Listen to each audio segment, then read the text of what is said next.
from the Kingdom in Seattle, Washington. It'll be a noisy sellout crowd for tonight's meeting of the Seattle Seahawks and the Los Angeles Raiders. Hello again, everyone. I'm Frank Gifford, and welcome to Seattle, Washington. The Seattle Seahawks, well, they have a chance to tie for first place in the AFC Western Division if they can win tonight over the Raiders, and they have beaten the Raiders 5 straight times here in the Kingdom. They have a tremendous edge going in if that would be the only factor. Meanwhile, the Raiders come limping into the Kingdom tonight. They're a team that is in trouble at quarterback. They're a team whose offensive line has been decimated by injuries, but they are bringing perhaps the newest superstar in the National Football League with him, Bo Jackson.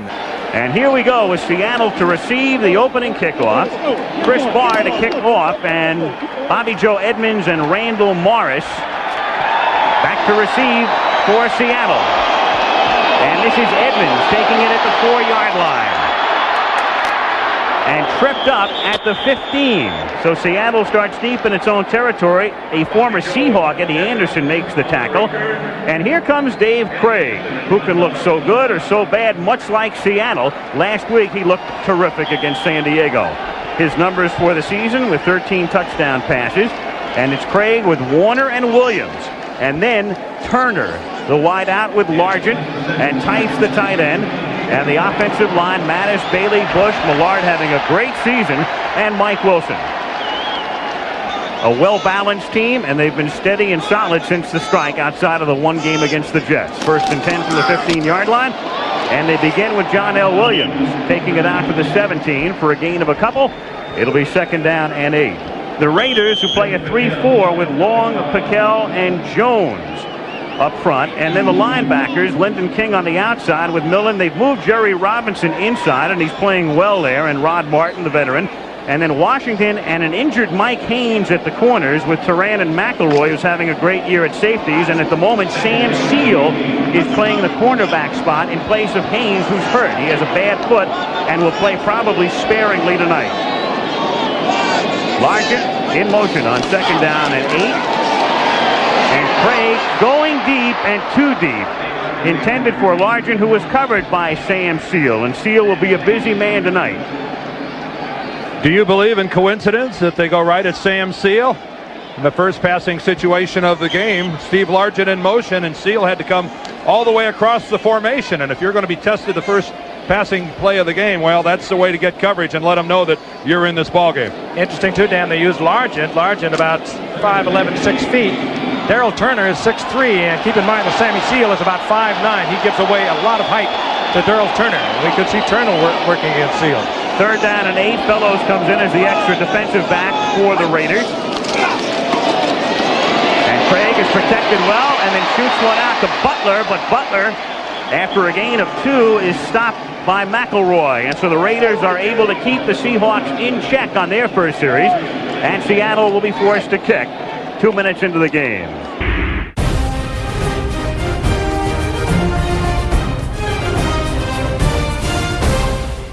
A good first series for the Raiders defensively, 3 and out.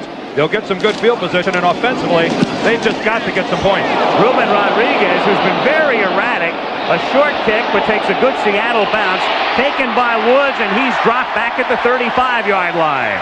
So good coverage for the Seahawks. And Mark Wilson now played his college ball at Brigham Young, a Raiders #1 pick in 1980. And here he is with Allen and Jackson, the 2 Heisman winners, Lofton and Dokie Williams, the wideouts, and Christensen. And there is the rebuilt and revamped offensive line. And here's the noise, as expected. 1st and 10 from the 37-yard line, and they give it to Jackson, who spins but goes nowhere as he runs into the arms of Greg Gaines, the linebacker. 2nd down and 11 coming up as we look at the Seattle defense with Green, Nash in the middle, and Bryant. Then the linebackers. Woods, the rookie, the #1 pick. Fred Young has had a terrific year. He's a quiet one, unlike Bosworth. We know all about him. And then Gaines on the outside, who made the last stop. Taylor and Hunter are the corners. Easley with a damaged shoulder, and Robinson are the safeties. And Easley is really favoring that shoulder. 2nd down and 11 from the 36-yard line. Wilson throwing, and it's caught at the 49-yard line by Dokie Williams, who ran it out on Patrick Hunter, who did the covering for Seattle, and it's a first down. Good protection for Wilson, and a simple little effort there for Doki working against Patrick Hunter. Patrick Hunter now is playing on a very sore leg. He was injured a little bit last week. He was questionable during the week, and he gave up an awful lot of room to Doki Williams, and more importantly, Wilson had plenty of time to get it there. Good protection for him. So first and 10. Raiders have the first down of the game at the 49-yard line. And Bo Jackson is split out to the right with Allen, the running back. And this is an old USC play, which he'd be very used to as he takes it to the 45-yard line of Seattle. And Bo Jackson with the block to lead the way on Kenny Easley. And I think we just saw in that play one of the things the Raiders are going to use extensively tonight. And talking to Tom Flores, their head coach, it's a quick snap count. That's one way to negate the crowd noise and the shifting Seattle defense. Get up to the line of scrimmage, set your offensive line, and snap the football. And that time, the Raiders beat the Seahawks to the point of attack, because if you saw Fred Young and Brian Bosworth, both were still signaling movement to the defensive line and got caught standing flat-footed. Second and 4, that's Bo Jackson lined up in the slot to the right. And Wilson on second and 4, scrambling to his right. And is throwing, and it's complete at the 35-yard line. Again, it's Doki Williams making his second catch, and the Raiders getting their second first down as they've moved to the Seahawks 35-yard line. No containment at all on Mark Wilson. He rolled out to the right. He looked downfield.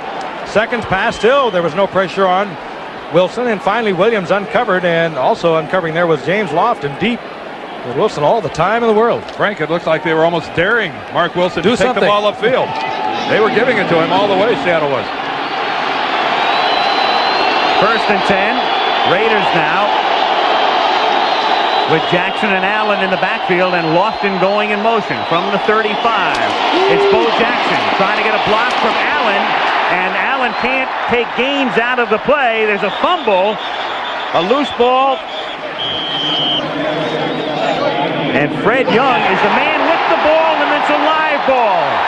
Seattle recovers. That was very close. Jackson had been hit, but I don't think he could reach the carpet because he was sprawled over a Seattle Seahawk, and you'll see the ball come loose. And Jackson a little confused. Last week he turned and went the other way. He tried to do it here and ran into a crowd.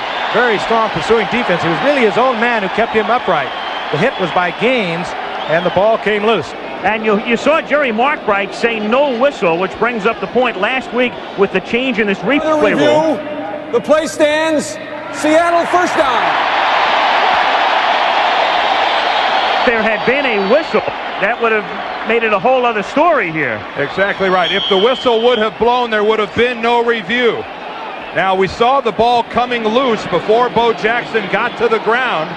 They reviewed it because no whistle froze the play or stopped the replay process. They determined it was a fumble. It stands Seattle's ball. Warner's first carry of the night springs him out to the 41-yard line. He is stopped there by McElroy after a gain of 5. 10:40 to play in the period. No score. And I think the fascinating thing about Kurt Warner, except that he is just an extraordinary back, is the fact that he has not worked out for the past 3 weeks. He has a very tender turf toe, and he has averaged over 100 yards rushing for the past 5 weeks. Works out on a cycle, works out in the weight room, but nothing on the field. Second down, 5 from the 41-yard line with Largent in motion. And Warner again trying to find an opening over the right side. Brings it out to the 43-yard line, setting up a 3rd and 2, 3rd and 3. Stopped by Piquel and Millen. And Seattle is the most proficient team in the NFL in converting third downs. Almost 50% of the time they've converted on third down this season. Very, very difficult to have a losing record when you keep racking up first downs with that rate of consistency. Well above the league average, which is in the high 30s. Marvelous job by Seattle, third down. 49.6. 4 wide receivers for Seattle. Craig out of the shotgun, and he finds one of the wide receivers, Paul Scansey, for a first down. At the 37-yard line, he is stopped by Stephon Adams.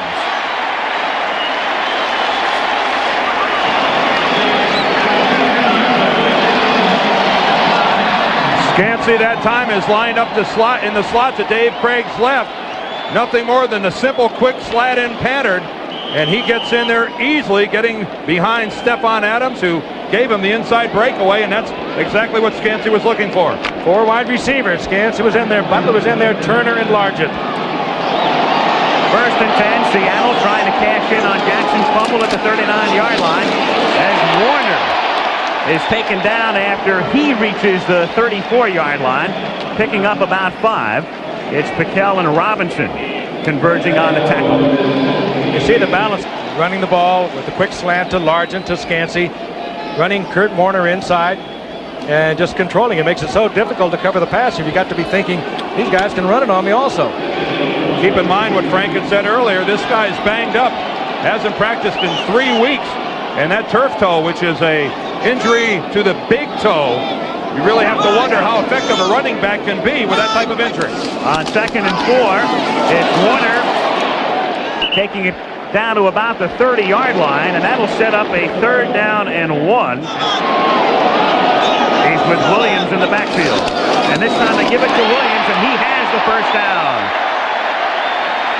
Matt Millen in on the tackle, but after the fact, and Seattle on the move down to the 27. And that is nothing more than straightaway blocking at the line of scrimmage. Pushy shovey. That time the guys in the blue jerseys shoved the whites clear off the ball. Watch Blair Bush, the center, with the good block. Brian Millard, the right guard, comes down and seals off the nose tackle. And John L., no hesitation at all. That's the way you run on 3rd and short. You don't choose a hole, you make your own. From the 27-yard line, Craig off the fake. Good protection. Swings it back, complete to John L. Williams, and he is tackled at the 21. Williams, a good runner, good receiver, and recall he played in the same backfield with Neil Anderson at Florida, and Ricky Nattiel was a wide receiver. Craig wanted to go deep. He had Warner out of the backfield. He looked there and then had to check off to Williams. But again, he had plenty of time. Well, you know why? Watch the play action. Watch the right guard, Brian Millard, go that way. The left guard, Bailey's going to come this way, and then Williams out into the slot. But take a look at what that does at the line of scrimmage. I mean, watch how that freezes the inside linebackers. The 2 guards cross at the line of scrimmage. Williams out in the flat, does it after that. Live on 2nd and 4 on the draw, Kurt Warner. He takes it to the 19-yard line, and again it will be 3rd and short, and Seattle has already converted 2 3rd down opportunities, and now they'll try for 3 on 3rd down and about 2.5.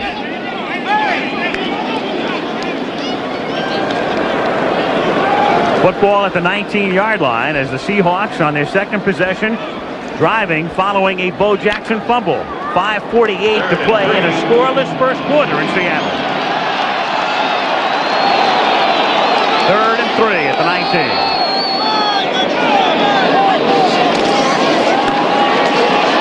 And Craig going for the end zone, wide open, touchdown, Darrell Turner.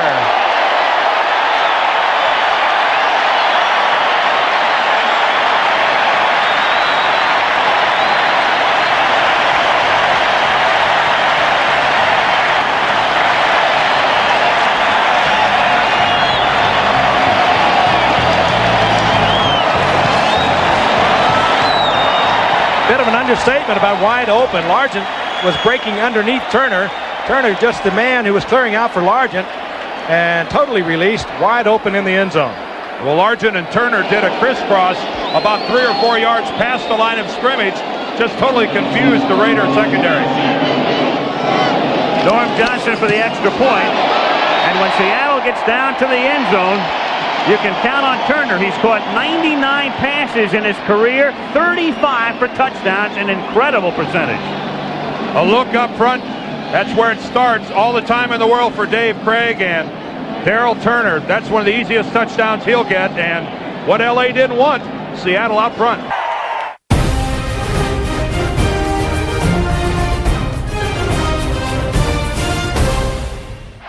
Darrell Turner, in his last couple of seasons in the league, his last 64 catches have resulted in 25 touchdowns.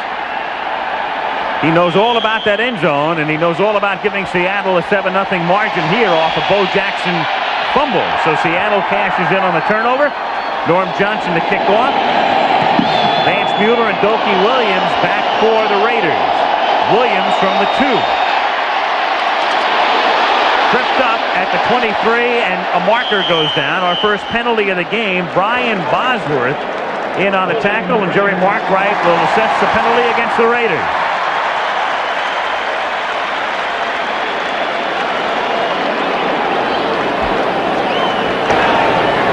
Holding number 59 on the return. First down. Timeout.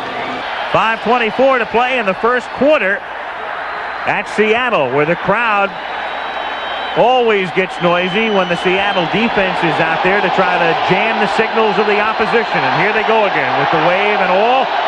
And Seattle leads 7-0. First and 10, Raiders from the 12.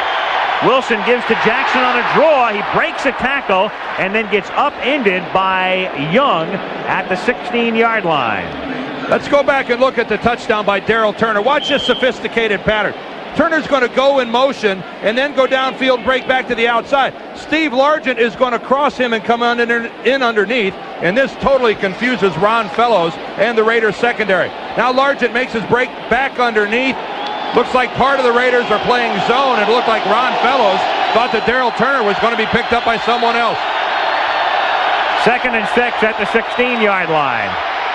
Wilson, wide open is Christensen, the tight end, and Todd barrels out to the 37-yard line for a first down. That's his 30th catch. He leads the club. Fake pitch, and then the toss goes to Jackson, who drops the ball.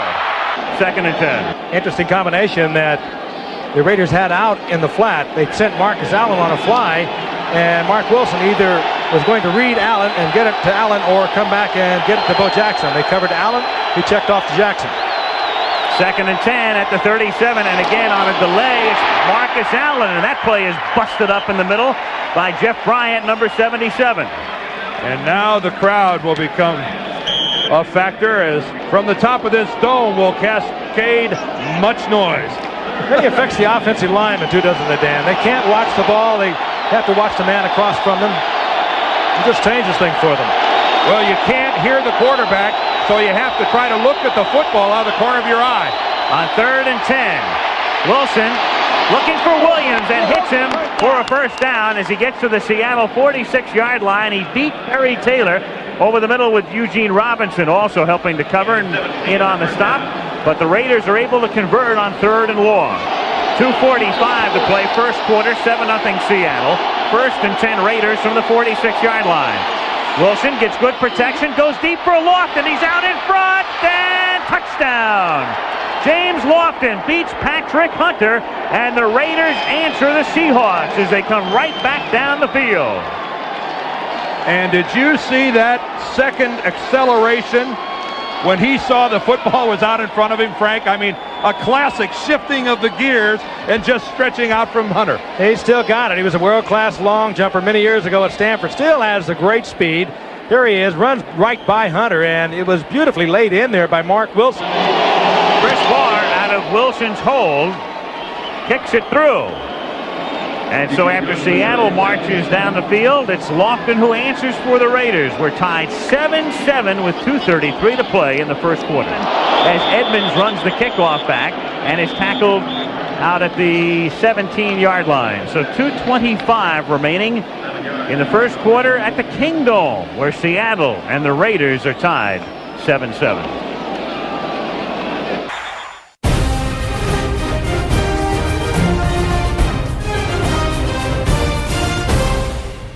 Tom Flores personally at 500 in his action against Seattle.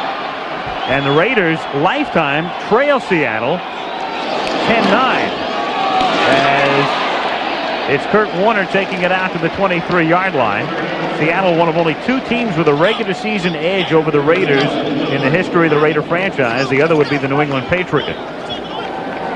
Let's go back and look at how the Raiders tied this football game up, and it was with James Lofton. Now here's James, here's Patrick Hunter. Now Lofton comes down. Rather than forcing him to the inside of the field, Hunter lets him go to the outside where he'll get no help from his free safety.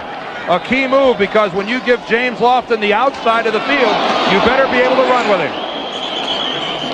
And on second forward, John L. Williams goes nowhere. He is stopped by Sean Jones, number 9. And the ball is at the 24-yard line with a 3rd and 4 upcoming. The Boz freshly quaffed. 3rd and 4 from the 24.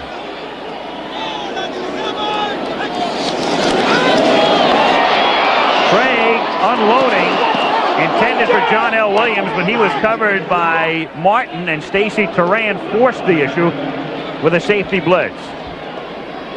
And a well-timed safety blitz. The key with a safety blitz is how well do you time it? How well do you disguise it? If you get right on the line of scrimmage, you show it. You can see that time that Turan was about 6 or 7 yards back. Craig didn't suspect it. John L. Williams certainly didn't. He never looked back for the football until it was too late. 4th down and 4. And Ruben Rodriguez, the left-footed kicker, 5th-round draft choice out of Arizona, and very, very inconsistent. Kicked well early on and not very well over the past month. And this is a short, wobbly kick, but he gets another good bounce, or a decent bounce anyway, as it finally goes out of bounds at the 41-yard line. And the Raiders will take over there. 1st and 10. Los Angeles at the 41-yard line. Game tied, and Bo Jackson gets a block and gets the 1st down as he takes it to the 44-yard line. And the way was led by Charlie Hanna, number 73. You saw the size and the acceleration. It's hard to believe that he can do this at 6'1" and about 230 pounds. He found the little opening, got a block, as you said, Al, from Charlie Hanna, who was just back into the lineup for the Raiders in this makeshift offensive line. That's Hanna, number 73. Number 76 is Holloway, coming all the way from the left side. But then when it closed down on him, he just put his head down and bowls him on his own for about 3 or 4 yards. What power. Jackson comes out for a breather, so Allen is the sole setback in this set, with Lofton left and Williams right, and Trey Junkin in as a double tight end, along with Christensen. And it's Marcus Allen after a gain of about 2, taking it to the 42 and making it 2nd and 8, and that will do it for the first quarter.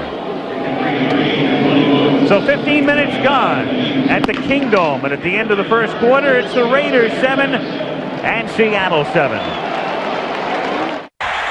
Al Michaels with Frank Gifford and Dan Deerdorf. Monday Night Football from the Great Northwest. Seattle 7-7 as we start the second quarter.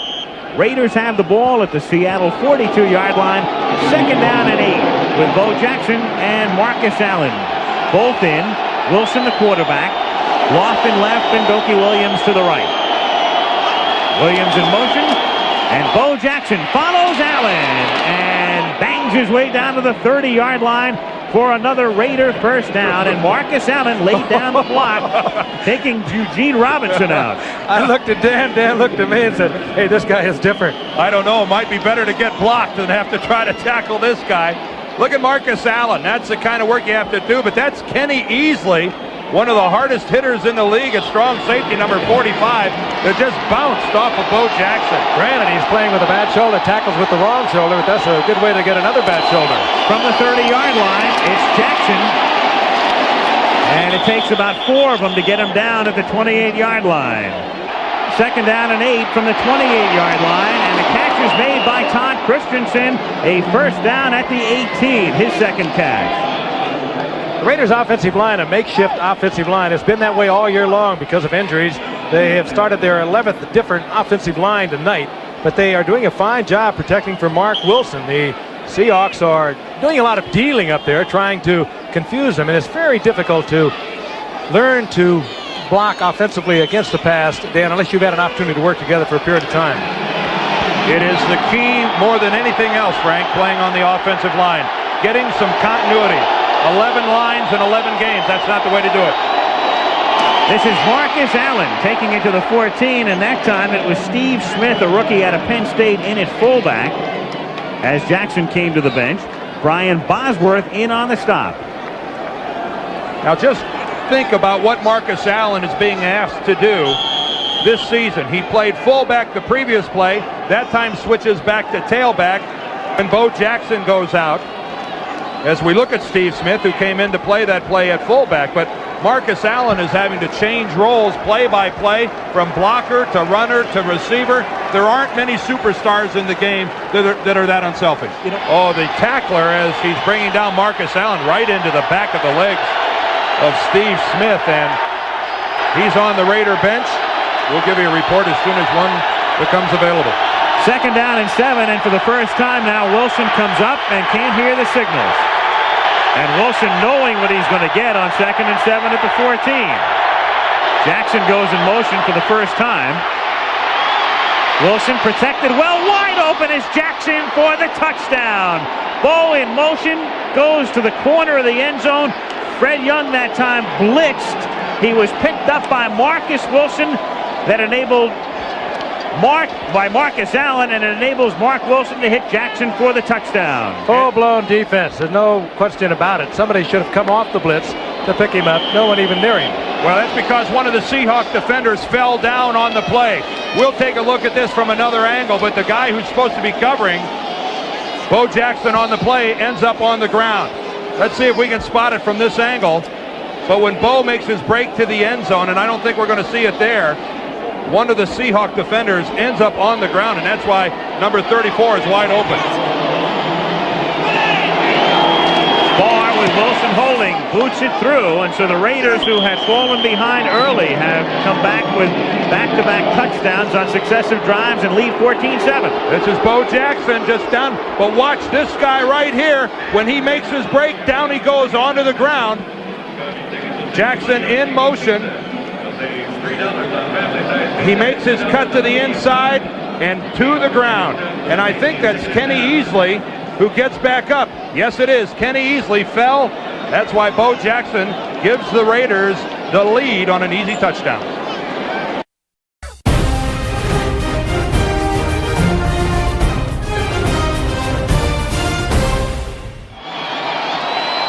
Bo Jackson, who ran for 2 scores last week, picks up his first NFL touchdown on a pass, and the Raiders are on top by a score of 14-7. As Barr puts it in the air, and Edmonds takes it at the 7. Edmonds out past the 25, and then ridden down out at the 30-yard line. They take the ball away. Jamie Kimmel was in on the tackle, and the ball winds up in the hands of Steve Strahan, but after the play was blown dead. Seahawks now at their own 31. 12:09 to play in the half.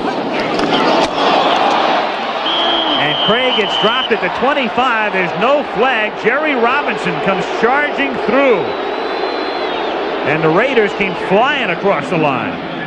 Well, they blitzed both of their inside linebackers. Matt Millen came as well, and they timed it pretty well. Both of them hitting the line of scrimmage. Watch them both come into the screen. There's Millen at the top, Robinson the near man, and there just aren't enough blue shirts there. John L. Williams tries to get up and make the block, and actually does, but not before Jerry Robinson gets that arm on Dave Craig's jersey. 2nd down and 16.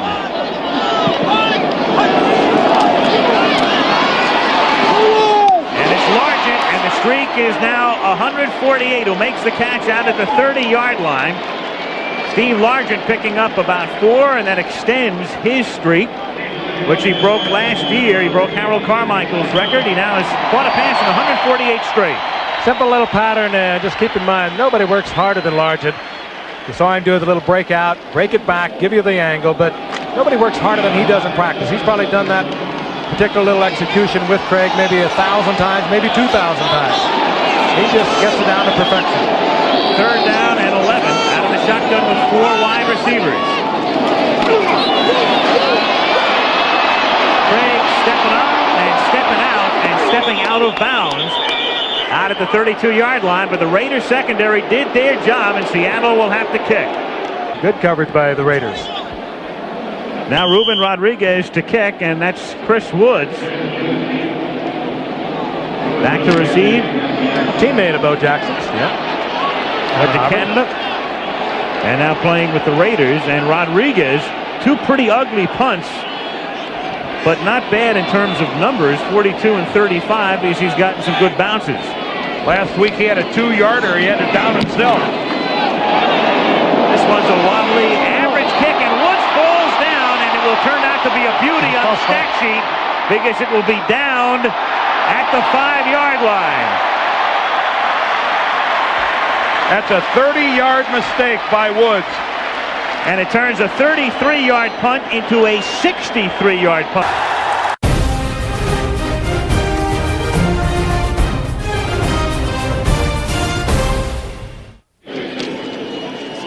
Well, Ruben Rodriguez someday can tell his children he just established a Seattle record with a 63-yard punt.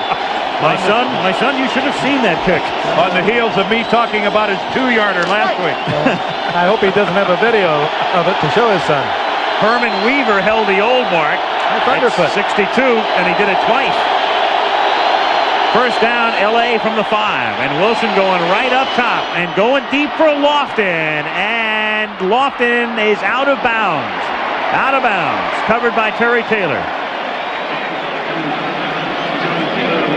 Well, if that looks familiar to you, that's classic Raider football. Going over the top out of their own end zone. The Raiders from anywhere on the field will go long, and that time Mark Wilson just didn't have enough arm. James Lofton was a couple yards beyond Terry Taylor and had to break stride, come back for the ball, which ultimately ended up out of bounds. Wilson off to a good start tonight. His club ahead 14-7. And it's Marcus Allen taking it out to the 8-yard line. Allen, in his last 3 games against Seattle, has been held in check early in his career. He did a lot of damage against the Seahawks. 3rd down and 6 at the 9.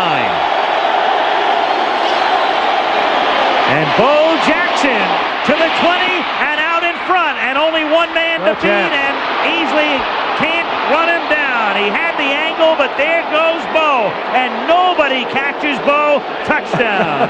He may not stop till Tacoma. He's gone. Portland. He just went by Spokane. And there go the Raiders into final. What a scene. Come on back, guys. Oh, he was flying. Tremendous block by Marcus Allen against Patrick Hunter. That's twice they have used Bo Jackson on that same play. They did it on a 2nd down and long a while ago. They got a 1st down.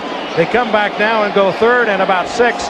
And not only get the 1st down, they get the touchdown. And he is an awesome weapon. And keep in mind, that was a 3rd down play from the 9-yard line. 3rd and 6. You'll see Dean Miraldi, the center, pull out of there. Steve Wright, the right tackle. But, I mean, it's over right there. Kenny Easley has the angle.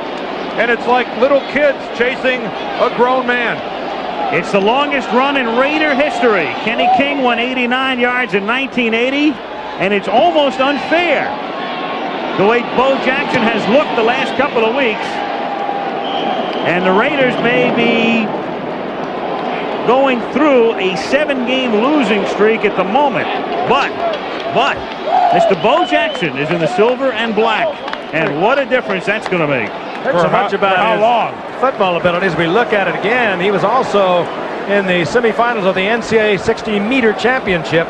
There you see just putting a straight arm on poor Eugene Robinson, who had no chance. You have got to tackle somebody like this low, and that's what Chuck Knox talked about today. Robinson did not get in on him, and he just turns on that tremendous speed and races away from Easley. Well, it's just like a track meet, too, where they disappear. They cross the finish line, break the tape, and disappear under the stands, and that's exactly what Bo does. This is Bo Jackson right here. Marcus Allen, watch his lead block. Right tackle, right guard, both pull and lead up, but when he gets to this point right here, I'm afraid that's nothing more than sheer unadulterated speed. There's Allen on Hunter. There's Miraldi out in front, but he never even gets into the play. Both his offensive linemen are just totally out of it because Bo Jackson saw the hole and just outruns not only his own players, but everybody in the blue jersey as well. You know, Easley is not a blazing speedster, but that's kind of embarrassing. Well, he ain't slow either.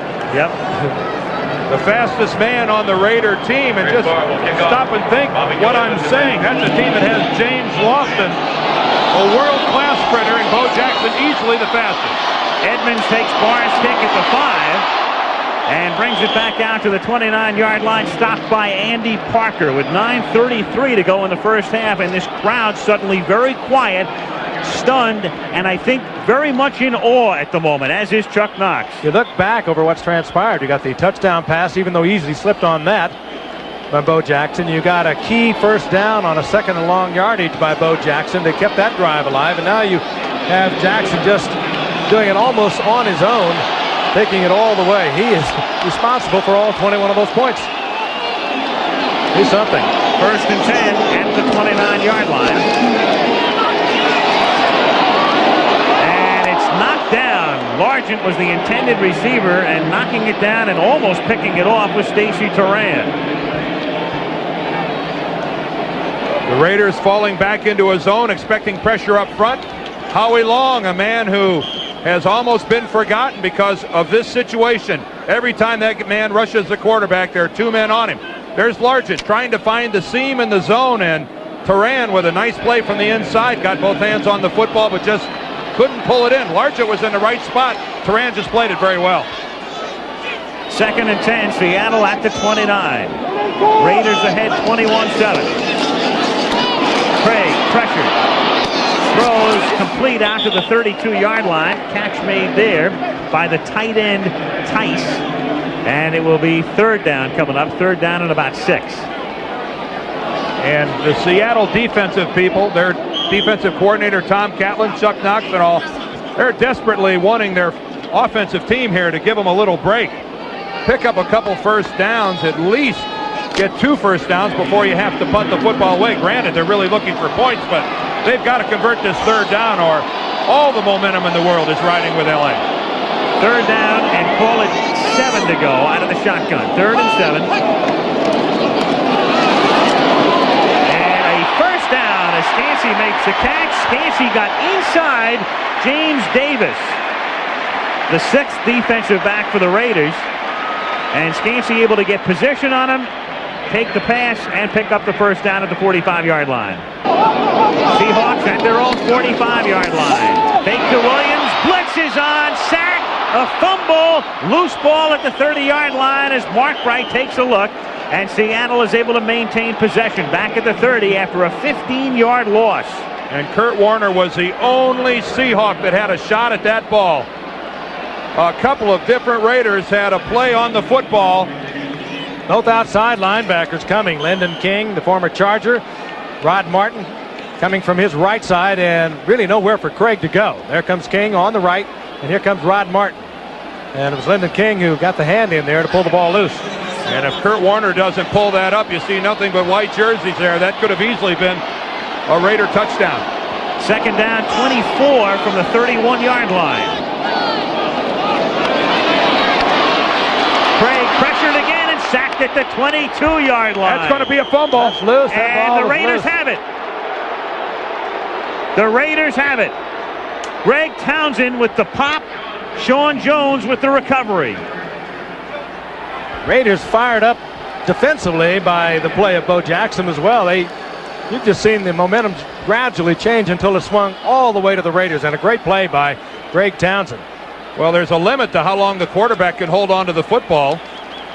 And Dave Craig really had pretty good protection initially. Inside, Howie Long takes the inside. Bill Pickell loops around from behind. But Dave Craig still looking downfield, doesn't even seem to sense the pressure. And Greg Townsend coming in from his right, from Craig's right, makes the play. And so the Raiders ahead by 14 have a 1st and 10 at the Seattle 21-yard line. 7:06 to go in the half. And who'd have thunk it? Yeah. Well, a break for the Seahawks here. Bo Jackson, for the moment, is on the sideline. As Vance Mueller is the tailback, and Mueller with his first carry does a pretty good Jackson imitation, taking it down to the 13-yard line for a gain of close to 9.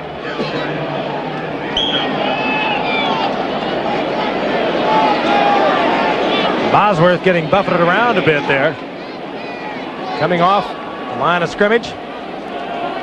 Popping Bosworth was Maraldi, the right guard, just flying right out into his face. First time this season the Raiders have scored touchdowns on 3 straight possessions, and it's Marcus Allen for a first down and setting up a 1st and goal at the 5-yard line. And the Raiders have done exactly what Tom Flores wanted. He's taken the crowd out of the game. It's very silent in the normally noisy Kingdome because of what you're looking at right there. Those 3 consecutive touchdowns, and now a 1st and goal at the 5. They're quiet. They're stunned. And again, it's an offensive line, a makeshift offensive line. 11th time they've come with a new offensive line, and they are blowing the Seahawks out of there right now. First and goal. Marcus Allen takes it to the 2, and there's a marker. On a running play, that's probably going to be holding on the offense. You see that more often than you would think on running plays. Jerry Markwright gives us the call, and the Raiders, who've been having it pretty much their way, now are going to have to work a little extra hard for a touchdown. Hey, how do you think this game right now is being received in San Diego and Denver? Holding, number 72, offense, first down. And now it's first and goal back out at the 15-yard line. Jackson still on the bench with Mueller and Allen the backs, and Marcus Allen gets stopped for no gain. Bryant got him around the legs, and another marker is down here.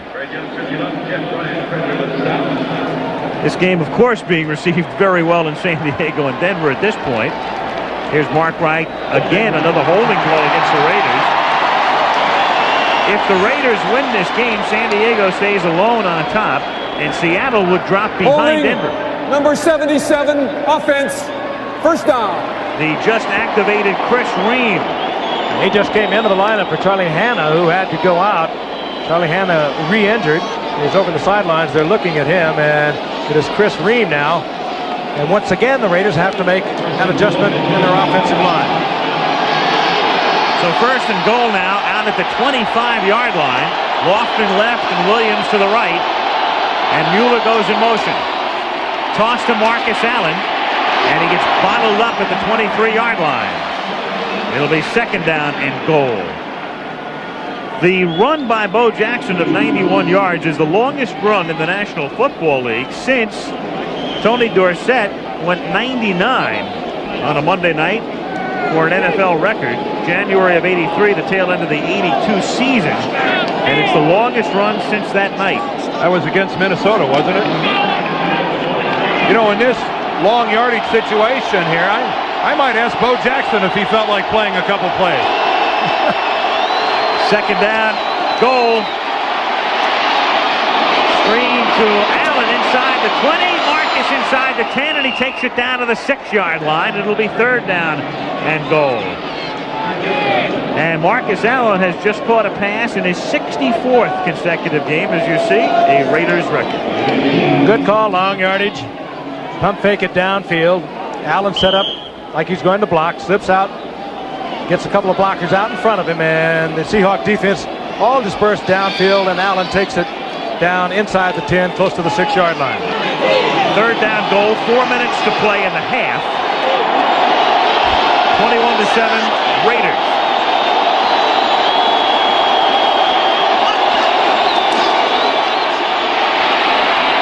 Wilson buying a lot of time, throwing into the end zone, and incomplete.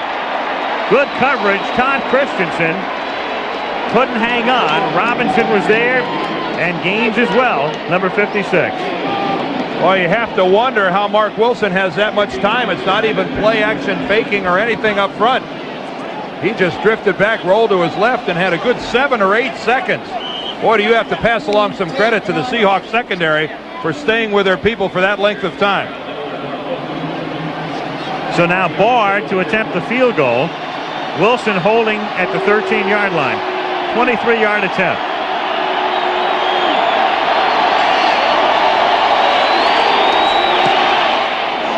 And the Raiders come away with 3 after the Seattle fumble.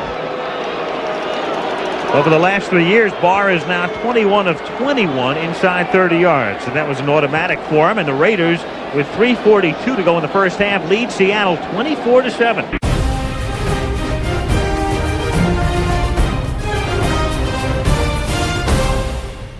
Like Bo Jackson's deal. He comes in, gets you 14 points, goes off, takes a little bit of a breather. He's got a lot of contracts. I wonder if maybe he has something written in this one. How do you think Tom Flores feels about Bo Jackson? I mean, you get excited when you can see what he can do, but I mean, it's like you know you only have until the end of December. That big question mark, what happens next? Half a loaf is a lot better than none. That kick is fielded, and not a good move by Edmonds, who steps out of bounds. If he lets it go out of bounds, They get it at the 35-yard line. That's the worst thing you can do. Make the catch and step out of bounds. And you're talking about the best in the business, too. A Pro Bowler as a return man. Here's Edmonds, who's been hurting from bad ribs. That had nothing to do with this. And he caught himself, but of course he stepped right on the line. And leaves Seattle in deep trouble when, as Al mentioned, they could have had it at the 35-yard line. You can see it from reverse angle. He's okay here, but he does catch the line when he tries to keep it in bounds. There it is. They're right on top of it. Good camera work catching that. Our guys are all right. Well, the crowd started to boo. They only showed half the replay, which was why they started to boo, and then up popped the NFL logo on the screen because they don't want to show the crowd controversial calls. Had they let it run, the crowd would have understood he was out of bounds. Right. Well, bring a portable TV. Yeah. First and 10, Seattle from the 5-yard line. Warner gives him a little bit of breathing room after the 9 with 3:30 to go in the first half. They're down 24-7. I know Chuck Knox would love to get something on the board, but he has to be very careful down there. You turn it over down there, and boom, you could go in very easily 31-7 down. When you're this far from scoring, you're really not thinking points right now. You're thinking ball control. You're thinking first downs. You're thinking of escaping without giving the other team the opportunity to score. I don't think Chuck Knox is thinking points right now. He's thinking first down. 2nd and 5 from the 10. Warner. And Warner tries to get the first down. He's out of bounds, very close to it at the 15-yard line. Run out by McElroy. 2:51 with the clock stopped now. 2:51 left in the half. Kurt Warner, the great rookie year when he led the AFC in rushing, and then the knee injury opening day of '84, and that put him out for the rest of the year. His career appeared to be in jeopardy after the major surgery, but back he's come strong as ever. Talked so many times about it. Major knee reconstruction, and he came back, of course, with back-to-back seasons of over 1,000 yards in '85 and '86. Those yardage figures we threw up there are astounding. Not often do you see a team over 300 yards at the half. The Raiders already are, and the Seahawks well below 100. It's a lot of times those yardage figures don't add up to the scoreboard, but in this case they certainly do. They need an important yard here to keep possession. 3rd and inches from the 15-yard line. And Warner gets buried. He gets hit by Stacy Turan, but it appeared that his progress should give him the first down. Seal says no, but they'll, with a flag down as well, they'll mark it outside the 15-yard line. Malcolm Taylor, number 96, does a good job at the line of scrimmage standing things up, and Turan came in there, and my gosh, what a hit he puts on Kurt Warner.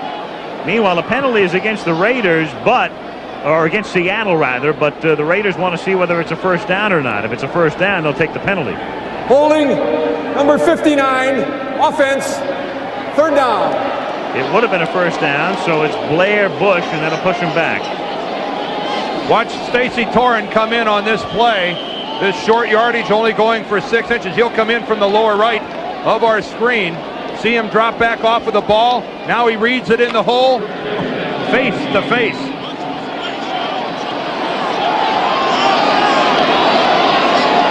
So back to the 7. 3rd and 7. Largent can't make the catch and appeared to get pushed as well. Stacy Turan with the coverage, but no flag. If we could, let's take a look up front at Howie Long. Remember I told you how this guy constantly gets double teamed? Well, he's starting this thing off working against Edwin Bailey. In comes Blair Bush to center, and even the right guard Brian Millard works over. Largent makes his break to the inside. He's working against number 43, Sam Seal. Just right before he made the break, there was some contact with Seal, but ruled in the eyes of the official to be incidental. Now Ruben Rodriguez, who's living right, 46.7 tonight, but his average on the fly is about 28.3. Woods at the 44-yard line and runs it back to the 37. So the Raiders are in good shape as they take over at the 37. Keith Butler, the one-time starting linebacker, long-time Seahawk starter, makes the tackle. 37-yard kick, a 7-yard run back, and 2:09 to play in the first half. And that man with the big S on his chest is back in there, number 34. Having dressed in the phone booth, and here he comes. And I'm sure that's just what Seattle's defensive players want to see. Bo Jackson back in the game. Wilson shovels it to Marcus Allen. And Allen gets pushed back after taking it to the 33-yard line by Brian Bosworth. I know what you Seattle fans are saying. How come that's not a sack? Keep in mind the ruling there is grasp and control. Mark Wilson was in the grasp, not the control, and he got rid of the ball.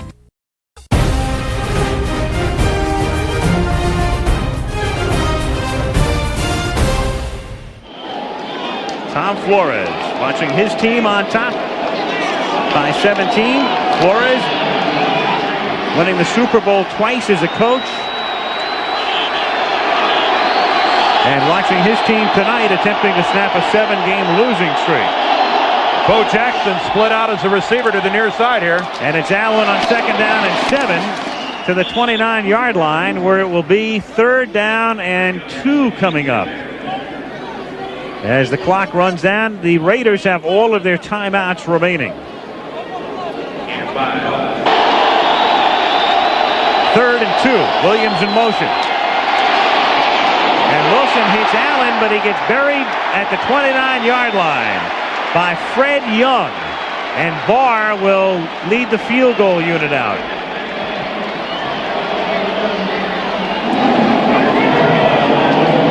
Chris Barr, who once kicked in the North American Soccer League for Philadelphia in the mid-70s. This is a 47-yard attempt. And the kick is long enough, and the kick is good. It's all going right. 47-yard field goal for Barr. Raiders cash in again and lead by a score of 27-7. Barr's longest field goal. One thing about these two teams, they play routes. Last year we were here on a Monday night at the half. Seattle led 24-0 en route to a 37-0 victory. This year at the half in L.A., the week after the strike, it was 28-0 Seattle. And tonight, 27-7 Raiders. Well, you stop and think about what have the Seahawks done so far this football game, with the exception of the big play by with the exception of their lone touchdown, which came extremely early. The Seahawks haven't moved the ball at all. I mean, these guys haven't gone anywhere. They haven't even been able to string together a couple of first downs to keep the Raider offensive team off the field. I mean, it's been a total offensive collapse for Seattle. Total momentum change. Seattle came out all sparked up, crowd all behind them, and all of a sudden Bo Jackson did some superhuman things on the football field and got the big play from James Lofton, and it's been all Raiders. They've been waiting to explode, though. This is a team with too much talent who have been playing the way they've been playing. Bo Jackson has been all over the place tonight. We know what he's done offensively. Remember, he fumbled early in the game, and that set up Seattle's score. Here's Edmonds taking the ball out to the 23-yard line. And Seattle, should they elect to use them, has all 3 timeouts remaining with 39 seconds to play in the half.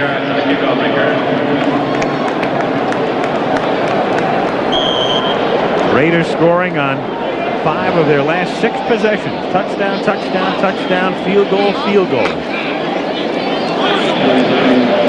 And the Seahawks have been dormant. Shotgun and 4 receivers at the 23.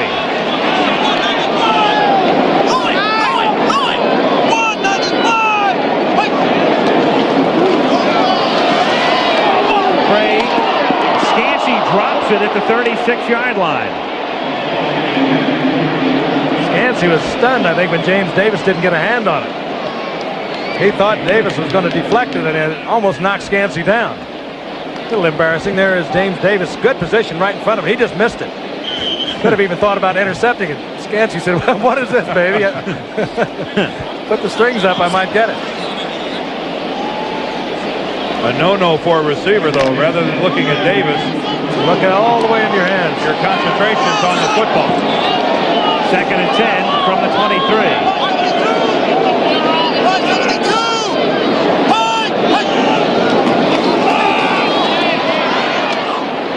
Warner out of bounds.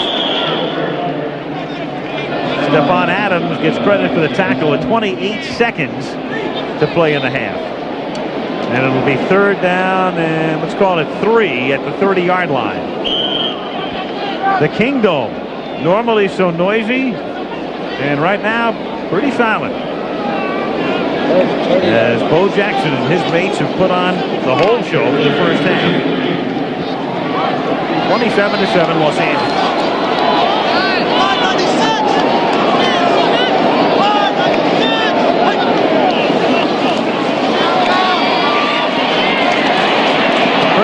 Looking for the first down, and he may not have it. Oh, he made a mistake, Al. I think he stepped out early.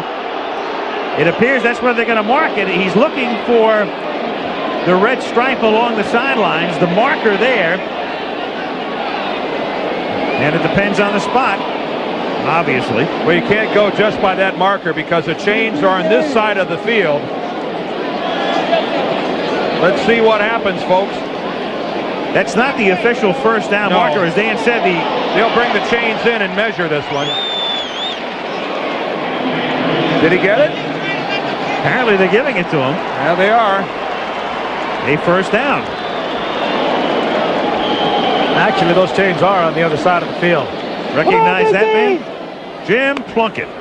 He is on the physically unable to perform list. The Raiders, in a best case scenario, would have activated Plunkett sometime in the middle of the season. He's on that what they call a pup list, even though he is physically able to play, should they elect to activate him, and they've given no indication of such a maneuver at this point. Oh, look at holy moly. From the 33-yard line, Scansey really pays the price. Stacy Turan levels him at the 44, first down.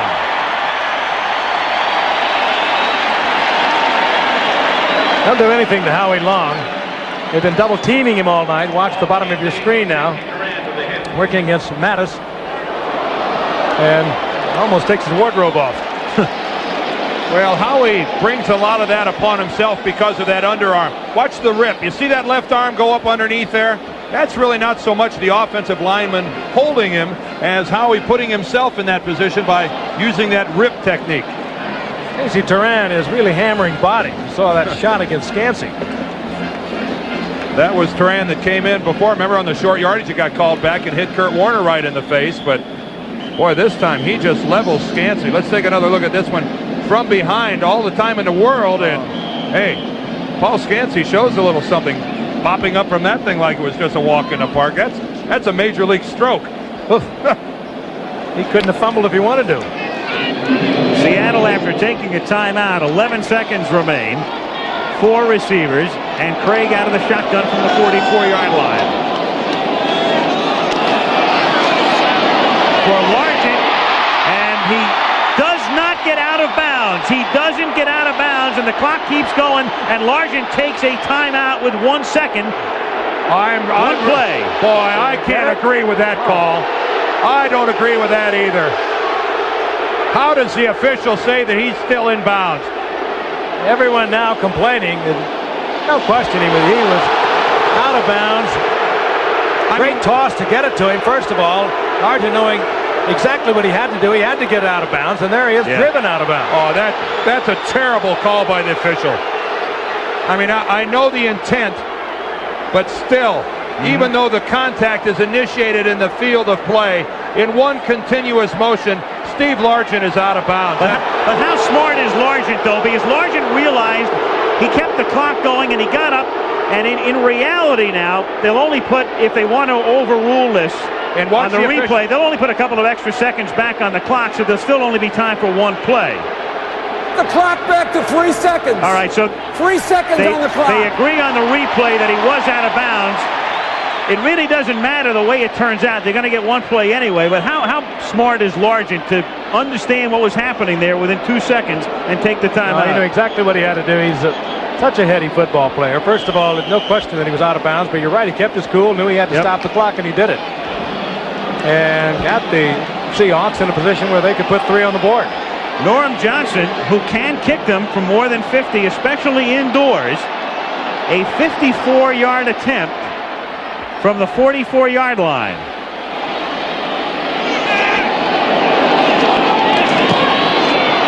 And the kick is no good. Had the distance, but wide to the left. And so that's the end of the half.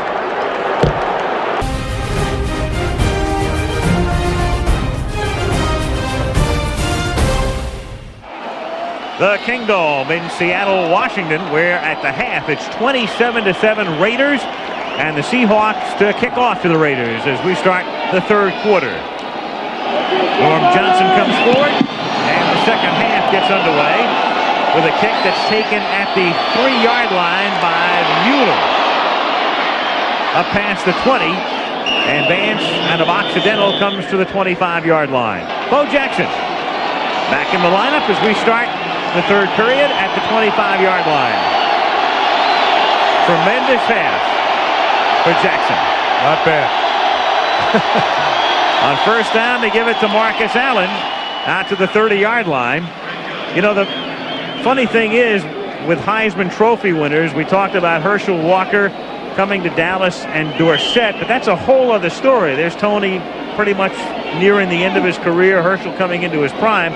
In this backfield, you got one guy in his prime and one guy whose prime may last for about 8 years. And two great personalities if you're going to have it, though. Both of them can deal with it. That's the good thing about it. No ego problems here with either one of them. Jackson got past the 30 to the 35 to the 36-yard line, and enough for a first down. At the 36, the Raiders with the first down of the second half, and we'll take a look at the numbers through the first 30 minutes. Well, the Raiders lead 27-7, and no surprises when you look at those numbers. 315 yards in total offense. Look at the good balance between rushing and passing. I mean, it's dominance everywhere, including the scoreboard, and Bo Jackson has just had a superlative half, as we said, and he's the main reason why those numbers are the way they are. Hard to believe those numbers coming from a team that's lost 7 straight. First down at the 36-yard line, and it's Jackson to the 40.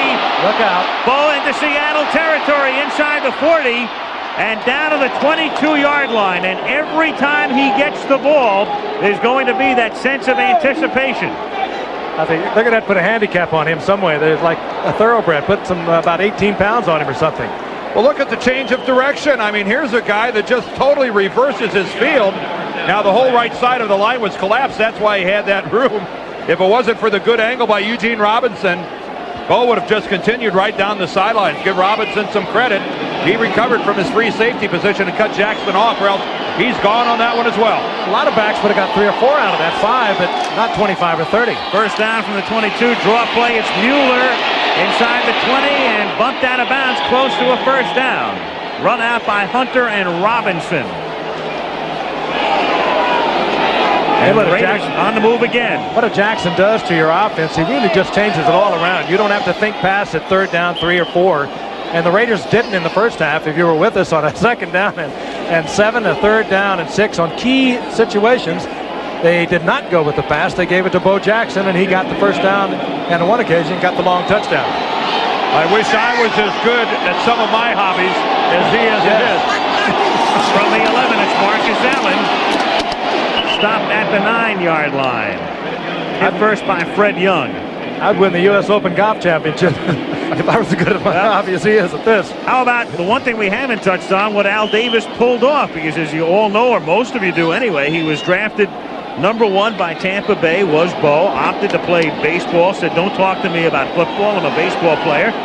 And then that made him draftable again. And Al Davis spent a low 7th-round draft choice on number 34. Well, what the Cowboys spent on Herschel Walker, number 5, wasn't it? Yep. On 2nd and 8, the pass is caught at the 2-yard line by Dokie Williams. Can you imagine that Walker and Jackson are both playing in the NFL for a number 5 and a number 7 draft choice? One thing even wilder would be to imagine them together. Here it is again. And again, Dokie Williams just on a slant. And Mark Wilson getting a lot of confidence and getting a little bit cocky back there. Stands and just drills it in and gets the completion. Well, I don't know what the Seahawk defensive coaches had to say at halftime, but it doesn't seem to have had a great deal of effect on the Seahawk defense, which is collapsing back to their own goal line. And the Raiders take a timeout with a 3rd and 1 upcoming from the...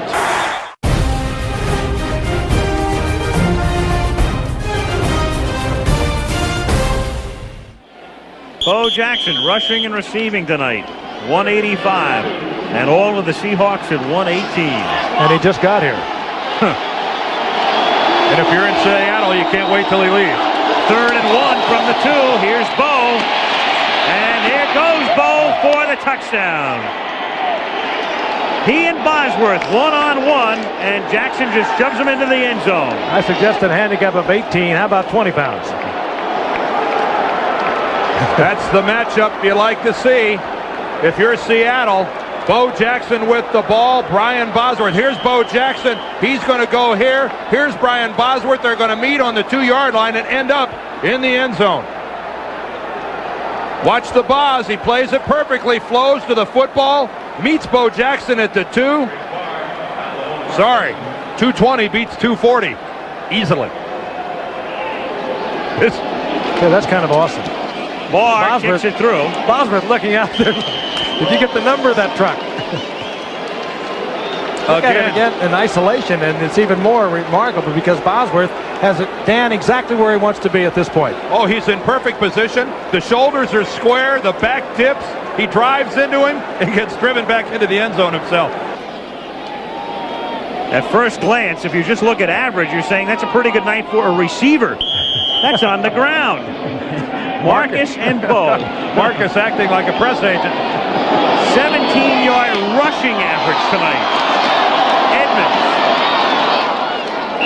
out to the 25-yard line. If you're wondering about the NFL record rushing average in a game for 10 or more carries, Marion Motley of Cleveland in 1950 carried the ball 11 times for 188 yards against Pittsburgh, and that's the mark right now. A little more than 17. Another look at that touchdown. Brian Bosworth right there. But look at Bo Jackson get the leverage, drop his shoulder pad underneath Brian's, and his momentum just shoved Bosworth right back into the end zone. He still doesn't believe it. There go the sunglasses deal. And the T-shirts. From the 26. It'll be 2nd and 10. You know, the amazing thing, this is a stunned crowd. They're just sitting there stunned. Talk about deals. You think there are some agents licking their lips thinking about how to market Bo Jackson? Hey, how do you think this effort of Jackson's is being received in Kansas City? Yeah. I mean, if you're a member of the Royals, John Sherrills and their organization, you're saying, oh my gosh, this is the last thing in the world I wanted to have happen. I mean, if you want to be selfish about it, they have to be thinking that way. 2nd down and 10 from the 26.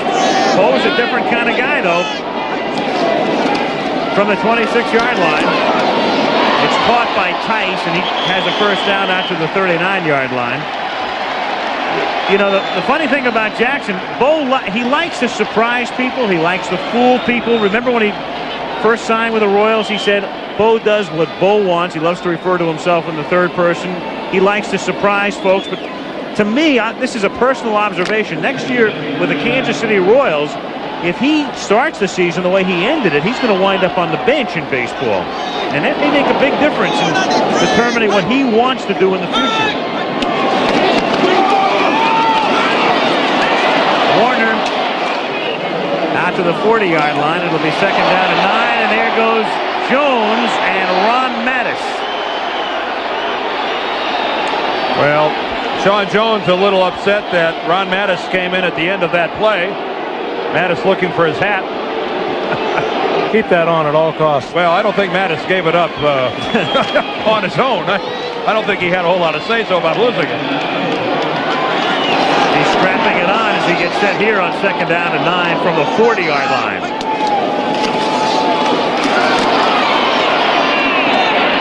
Tipped and picked off at the 36-yard line by Van McElroy, who's having a Pro Bowl kind of year on a pass intended for Ray Butler. And really, the defensive play by Ron Fellows came in a little bit late. That was a ball that just is tipped all the way by the receiver. We'll get a good look at it right from here. Ray Butler coming across. The ball's a little bit high, but as a receiver, you got to get your hands on it, and McElroy stayed with it all the way. And McElroy is having that Pro Bowl year that Al talked about. That's his 3rd interception of the year, but more than that, he's been the leader back there in that secondary. Diving for the interception here, and when you're having a good year and you're playing like he is, you're where the ball is, and that's what is happening to McElroy this season. You know, looking at it again from the reverse angle, that ball looked a lot harder for Butler to control than it did from the other angle. I don't know that if he could have kept that thing from being deflected back up into the air. First down, 41-yard line, and it's Jackson blocking for Allen. And Marcus running for a first down. And this is turning into no contest with the score 34-7, and the Raiders just running at will. And they got an act going together now. They're on the sidelines laughing, talking on the telephone. Marcus Allen and Bo Jackson at that time. Jackson with the lead block in against the rookie Tony Woods to get Allen around the corner. And this is operating behind what is hardly a celebrated offensive line. Again, I remind you, 11 different lines in 11 weeks as we look at these longest rushing plays in NFL history. You're going to see where one of them fits in. There's the top 5 as they measure here for the first down. And there are the next 6. And there's Bo, who has just moved into a tie for the 8th longest run in the history of the NFL. 2nd and inches at the 49-yard line. A free play here, and Wilson tries to take advantage by going deep. And it is knocked down on a pass intended for Lofton. A floating pass, and Patrick Hunter was able to get there and knock it down. So it'll be 3rd down and inches at the 49-yard line. Fine play by Hunter just to get back there. We mentioned earlier that he was questionable during the week, shaken up last week in the game against San Diego, but he gets back there, has good position, and knocks it away. Same plays, same participants as a play that resulted in a Raider touchdown in the first half. Hunter and Lofton, that time Hunter played it much, much better and stayed with James all the way down the field. 3rd and inches. Double tight end setup. Marcus Allen picks up the first down. Taking it to the 46-yard line with 9 minutes and 18 seconds remaining in the 3rd quarter. Seattle a 9-point favorite and trailing by 27. Hey, what Bo Jackson will do for Marcus Allen if he can stick around, and who knows the answer to that question. But if you can keep Jackson and Allen, and the Raiders offense is the kind of offense that can absorb 2 tailback types. It'll certainly lengthen the career of Marcus Allen, who carried it so many times back in 1985 when he led the league in rushing. If you can split it up, you can last a lot longer in this league. Nice little playmate for him. This is Allen taking the ball to the 41-yard line.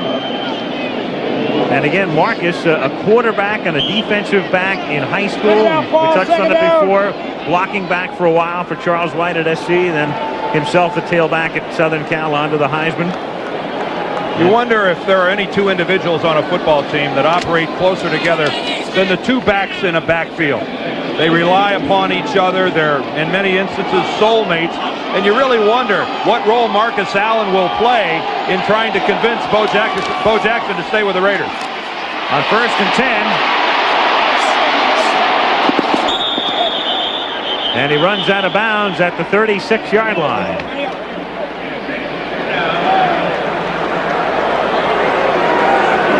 Wilson had his eye on that marker for the first down, and I think he just did nip it. Had his eye on number 24, Melvin Jenkins, too. You see him kind of hunch those shoulders as he went out of bounds. He figured he was going to get himself quite a shot there. Last time the Raiders won a game in this stadium, it was 1981, and it was Wilson who led him to a victory, and he's led him to a first down here at the 36-yard line. This has been a true house of horrors for the Raiders, going down to 2 bombings the last 2 years by a composite 70-3, but turning the tables tonight with a vengeance. Nightmare a couple of years for this man, too, Mark Wilson. He started on the bench this year. Rusty Hilger was to be the quarterback of the future, and he relieved Hilger twice, and tonight he's making his 3rd consecutive start. He was the man the forgotten quarterback at the beginning of this year, and now he's the man that is directing them once again. At the 36-yard line. 1st and 10 for the Raiders. With Jackson in motion. Give it to Bo. On a slot back around. He's inside the 30, the 20, and down to the 10-yard line. And I think the Buffalo Bills, who play the Raiders in the Coliseum on Sunday, have just turned their television sets off. Bosworth again at the line of scrimmage. Had a shot at him, and he has to be totally frustrated. He took a full all-out sprint, dove for him, and I mean, just no chance. I think we got a good ISO on the Boz. Now he reads the reverse right there. He's got the angle. Look at the what. Now he realized he took the wrong angle. Just see him break a little bit back to the right and never even got in close. It is so easy to misjudge a big man when they have speed. Over the years, you watched them do it. They do it to Eric Dickerson now, and when Bo Jackson runs, he looks like a little back, but he's huge. Here's Allen, and he takes it down to the 5-yard line. Yeah. Now the one thing we got to point out, guys, is Brian Bosworth took the angle on that play, but in the scheme of the defense, that's really not his play to make. I mean, you can't expect your inside linebacker to be making that play on a reverse. In other words, your corner has to come up and support. Your strong safety has to be in on that play. But still, Bosworth had an angle on him and didn't even get close. Meanwhile, Marcus Allen, sort of lost in the shuffle tonight, has established a new mark. Career yards rushing, breaking the mark held by Mark Van Egan. 2nd and 4 from the 5. Allen tries to add to that total, but no gain here. It'll be 3rd down and 4 from the 5. A flag is down after Bryant makes the tackle. 6:35 to play in the 3rd. Jerry Markbright to tell us about the call. Who goofed? We have to know. Illegal procedure against the Raiders. Hey, talk about Marcus Allen. I love what he said in your interview at the halftime. Here's the call. Illegal formation foul. 6 men on the line of scrimmage. 2nd down. You can't do that. But I love what he said. He said, I've done it all in football. He said, I still want to be as great as I can be. He is a man of total humility, a great class, great style. He is, of course, the Travelers Man of the Year for the Raiders, and that has to do with activity off the football field as much as it does on. And this man is totally involved in so many good works down around the Los Angeles area. And he has done it all. What more could you expect? And we'll hear about the Travelers Man of the Year at the Super Bowl. 2nd down after the penalty, and it's Jackson taking it to about the 5. And Bo, and we'll see how much yardage they give him officially on that. The Raider team record for rushing yardage in the game, 200 yards. Clem Daniels back in '63. I think that'll put him over the edge, Al. Against the Jets. And Bo Jackson right now eclipsing that mark. There it is, 12 for 202. Another Raider record. Yeah, but he's destroying his average down to 16.8. On 3rd down, it's Lofton, incomplete. Covered by Patrick Hunter. So on a night when Allen sets the career mark, who knows if this game goes long enough, Jackson may have a career mark before we're out of here. The way Seattle's defense is playing, I mean, this is just a total collapse by one of the better defensive units in the game. I mean, they are just being ground up at the line of scrimmage. They're being humiliated in the secondary with receivers running open. They're missing tackles. I mean, they're getting it put to them every way imaginable. Barr to attempt the field goal. And from the 12-yard line, that 22-yarder is perfect. 5:29 to go in the 3rd. And the Raiders routing the Seahawks.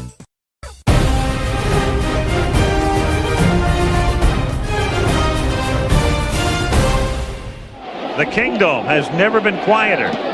37-7 Raiders. Barr kicks off to Edmonds. Bobby Joe out of the 6-yard line. And out to the 37, and a flag goes down on the sideline. Well, that's just blatant tripping, and I think you saw it. I think we're going to get Chris Barr. Illegal use of the body. Tripping foul. Number 10 of the kicking team. He did it well. Illegal use of the body. He did not want to hurl that little body in there and make contact with Edmonds. Let's take a look at it again. You really see it from the reverse angle.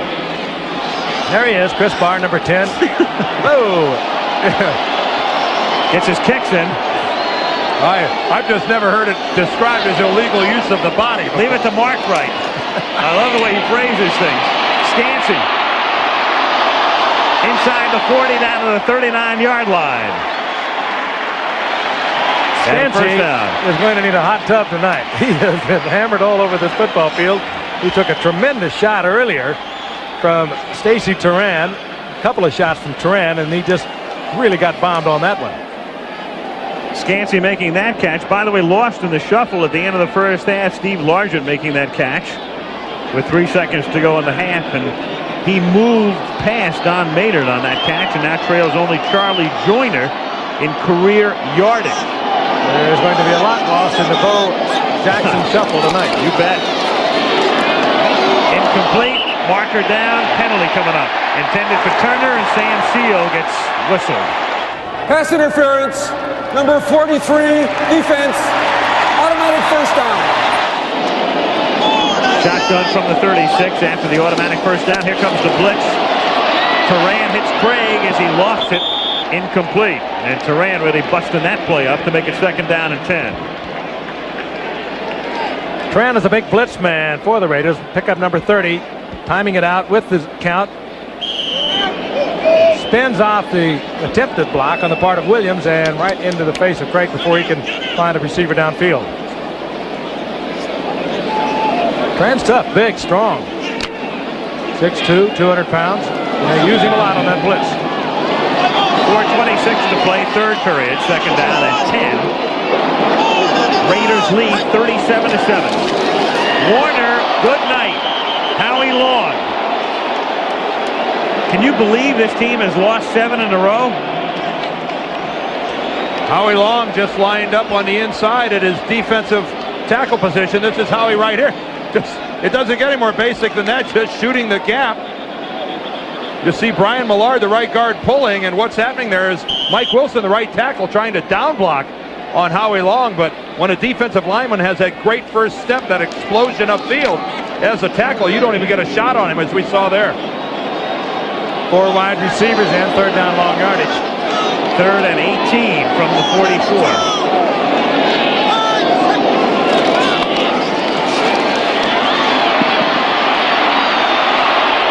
Craig looking for Largent, incomplete.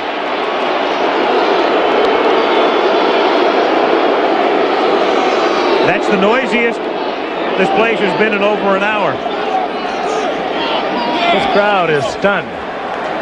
So is Dave Craig, chased out of the pocket that time by Bill Pickell. Rodriguez's kick is fair caught at the 10-yard line by Woods. 34-yard punt. From the 10, 1st and 10, and Bo is in the game. And with the football, and 2:02 now becomes about 2:08, give or take a yard, out to the 16-yard line. And a long night for the assistant head coach and defensive coordinator, Tom Catlin. How do you stop Bo? And that's something a lot of coaches are going to be asking. You make a trade for him right now. Giving the next 4 or 5 number 1 picks. He's making everyone look like children out there.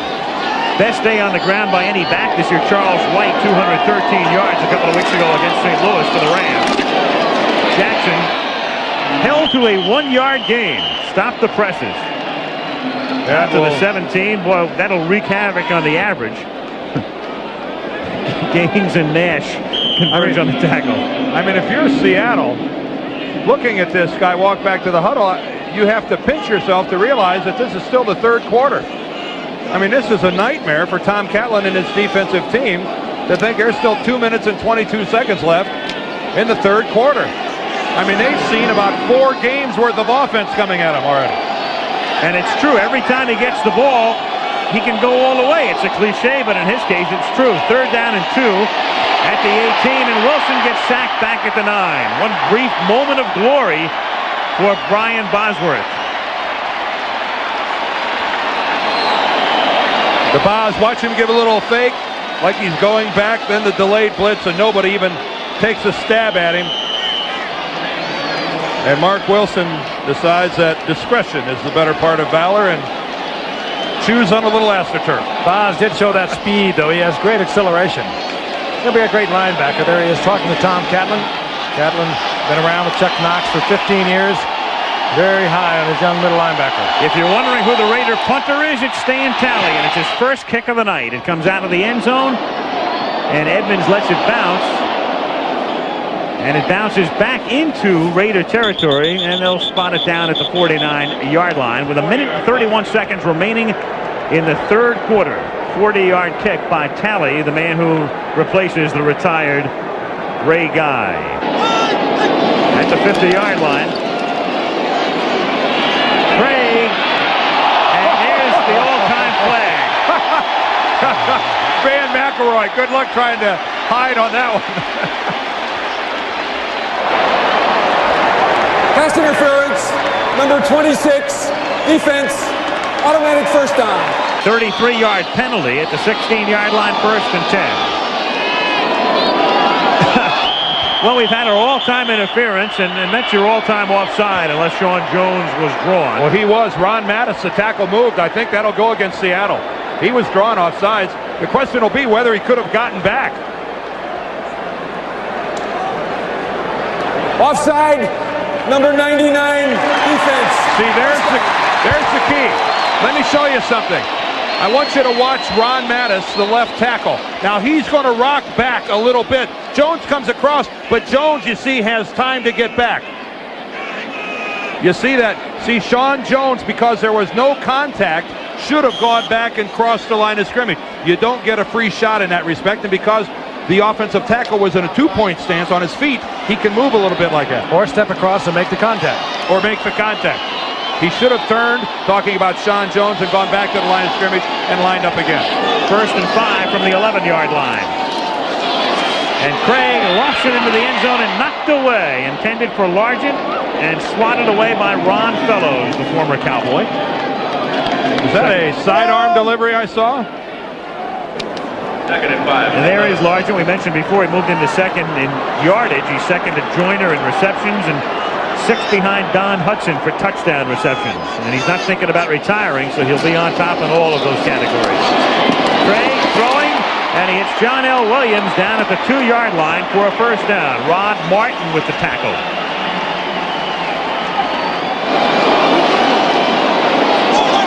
First and goal.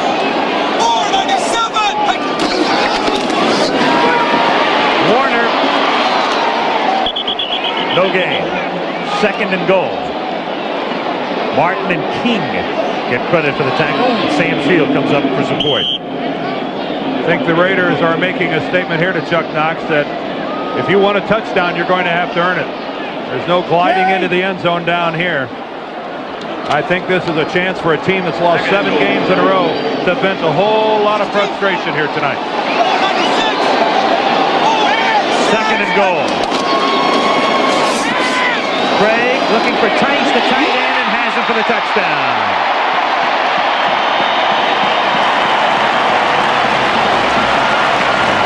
Mike Tice came across, got free, goes in for the score.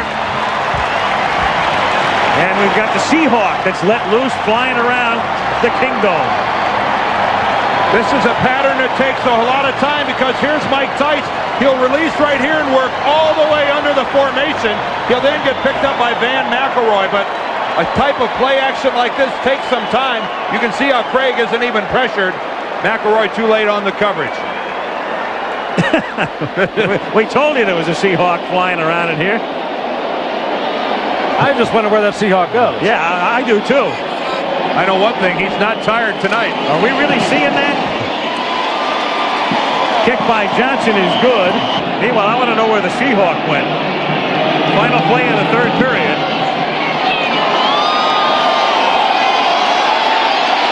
Bokie Williams after the 13-yard line. And the crowd hopeful, trying to get back into it. Hopeful the Seahawks can get back into it. That's the end of the third quarter. Raiders lead 37-14. Here's Dan's mechanical bird still circling. Yeah. That's some battery. That's a live bird if you're wondering. We're kidding about it, but somebody released a bird. I don't know if it's a Seahawk or not. We'll have to call the Audubon Society, but that bird is still flying around in the dome. And here's Marcus Allen taking it out to the 23-yard line. And I guess it's a good thing for that bird that Dave Winfield doesn't play here. All right, we watched Brian Bosworth be a step late on a couple plays. Let's see how he reads this run by Marcus Allen.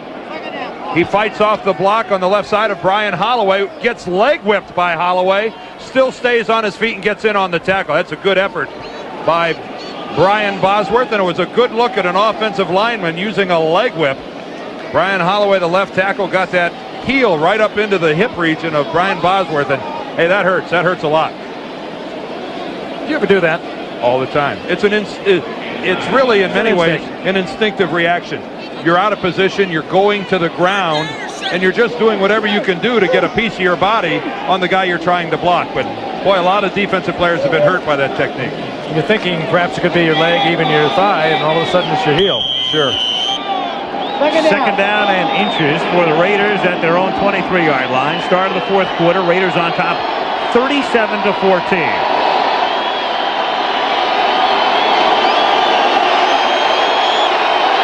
Crowd noisy, but Wilson trying to call the signals anyway. Marcus Allen takes it out to the 27-yard line, and a first down for the Raiders. Seahawks scored first way back when. Bo Jackson fumbled. Seattle cashed in, but since then it has been all L.A. All Bo Jackson. With a little help from Marcus. Not a lot of help from Marcus. Both of them blocking well for each other, and the Raiders the first time this year in the NFL, 300 yards plus rushing. You're wondering about the NFL record for rushing is held by Walter Payton of 275 yards. Back in 77 against Minnesota.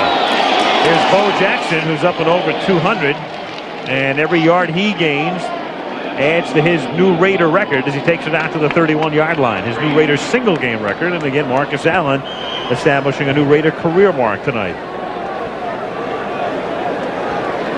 NFL, there it is. Peyton back in 77. And then O.J. had the two big games, 273, 250. Willie Ellison. Rams back in 71. And Cookie Gilchrist with the Bills. 63. 1 year O.J. went over 2,000. He had back-to-back games of over 200 yards. Jackson on the draw, and he still is able to squirt forward. Bosworth had him around the ankle, and Bo able to lunge forward to turn it into a minimal gain. A good read that time by Brian. That was a delay play. Some people, the old description might call that a drag draw. The quarterback going back. Wilson that time looked to Bo Jackson, gave the play away a little bit. First guy in was Jacob Green, but then Brian Bosworth came in and brought Jackson to the ground. Mark Wilson, the quarterback, isn't supposed to look at the running back as blatantly as he did that time, delivering the ball to Bo Jackson. Third down, short 6 at the 32-yard line. And Bo Jackson out for a first down to the 39-yard line.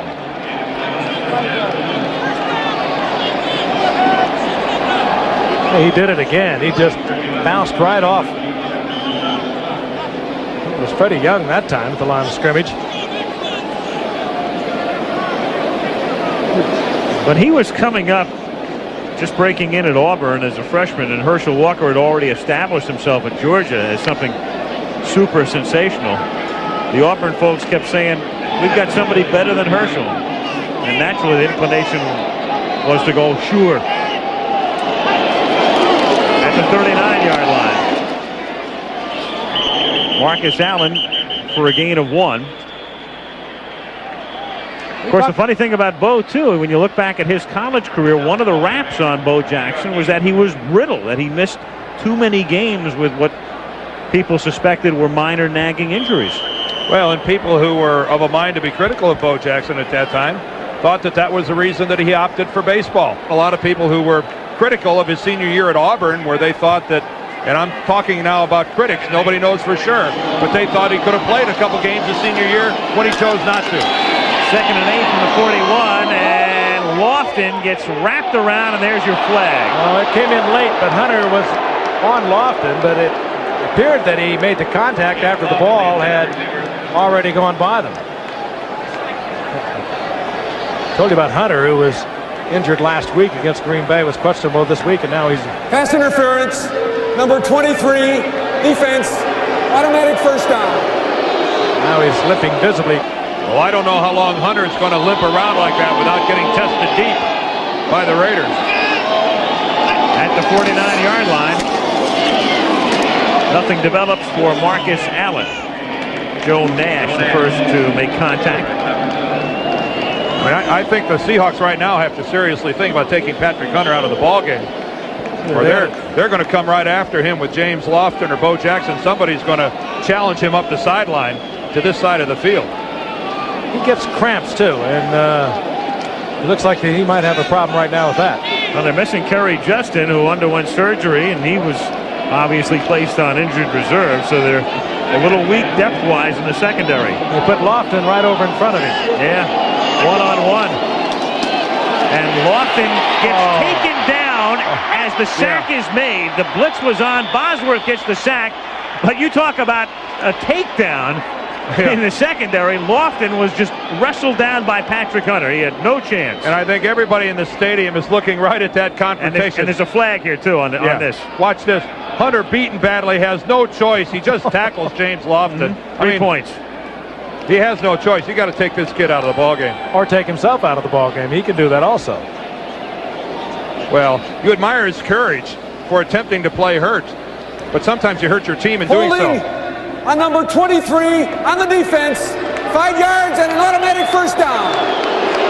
Still, they're not even indicating they might take him out yet. I mean, this is a tough game, and the Seahawks, I think, might be a little naive here if they don't think the Raiders aren't going to come right back. I mean, they'll see it again, but they leave Hunter in there. 5-yard penalty from the previous spot. Automatic first down. Bosworth wants to know what happened to my sack.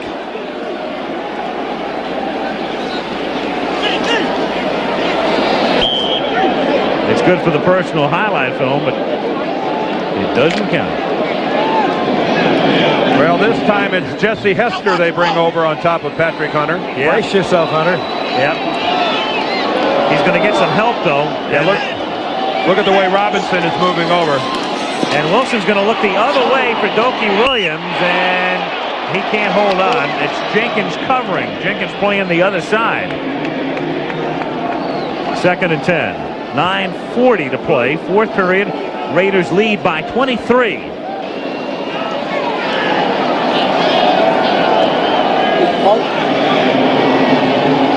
Second and 10.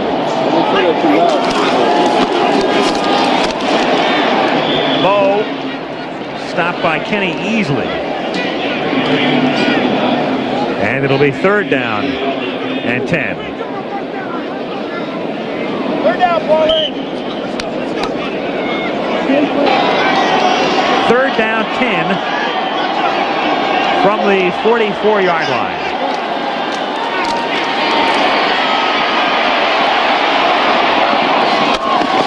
Off the fingertips of Doki Williams, with Jenkins there covering on the play. Seattle brought the full blitz, and they had once again Lofton all lined up one-on-one with Patrick Hunter, but they chased Wilson out of the pocket. He was unable to go to Lofton, and Lofton had beaten Hunter. I was very surprised that Seattle was leaving Hunter locked up one-on-one. James ran a crossing pattern, and Hunter was a good 2 to 3 steps behind him, but the crossing pattern was away from the direction in which Wilson was flushed. He had no opportunity to get it back across the field. Bobby Joe Edmonds, his dad played in the old ABA with the Pacers back in the 60s. Staying tally.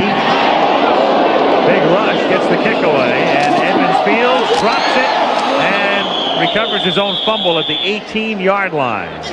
Eddie Anderson there to stop him. From the 18-yard line, the Seahawks start from the shotgun on 1st and 10. And Craig gets sacked by Greg Townsend. Back at the 5-yard line. You look at this team and you say, how in the world did they lose 7 in a row? They have dominated totally here. It gets to you when somebody like a Bo Jackson does what he did as early as he did in this game. Seattle, I think, is going to have to take a timeout. They were down to 5 seconds on the 30-second clock, and a timeout's been called.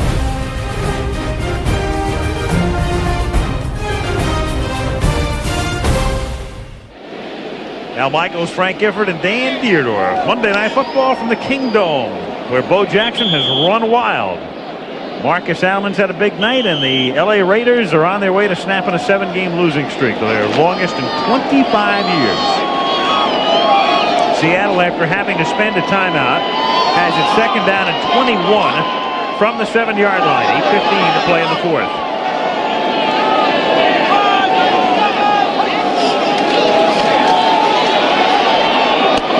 It's Williams open over the middle. Gets out to the 22-yard line. He still comes up about 6 yards short of the first down with 3rd down upcoming.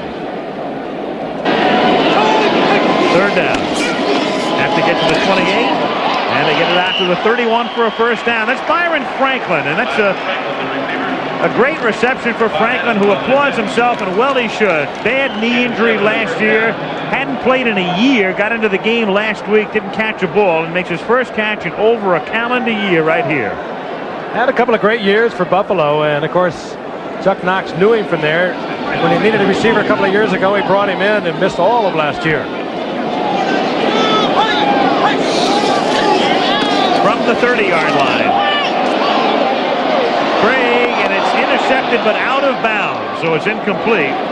Ron Fellows coming down with it.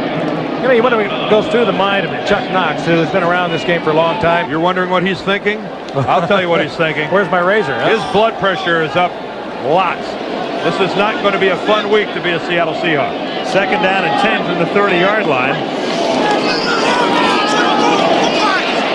Craig steps up, throws out to the 36-yard line, and the catch is made there by Ray Butler. Funny thing about the two coaches, we were talking to Tom Flores last night, and Flores had said what he plans to do early in the game is try to establish that short passing game, somewhat similar to the way the 49ers go about things. And then when we talked to Knox under this now it can be told scenario, Knox said, I think he's going to run Bo right at us. Yeah, well, I guess which one was right. Yeah. And actually, it was Chuck Knox that said, we're going to try to go over the top. We're the ones that are going to throw long. 3rd and 3, and it's incomplete. Scansey can't hold it. 4th and 3, and they go for it, down by 23. And Craig sidearms it, and it's incomplete and nearly intercepted by James Davis. Intended for Scansey, and the Raiders get it back with 6:04 to go in the 4th. Los Angeles 37, Seattle 14.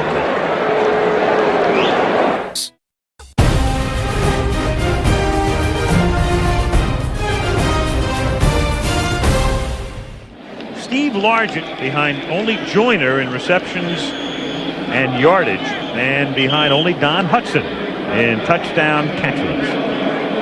And it's almost a foregone conclusion that he will have all of the key records by the time he retires, because he's not even talking retirement. And there's Dan's mechanical bird. Yeah. The bird watch continues. There he is up in the rafters. And the dangerous end was sticking out. Here's Mueller reversing his field and tackled at the 29-yard line as he turns it into a 7-yard pickup, stopped by Kenny Easley. I hope that speaker's out over the field somewhere. Someone will be very disappointed to have paid good money to see the Seahawks get handled and at the same time have a bad experience in the Kingdome. And a large dry cleaning bill.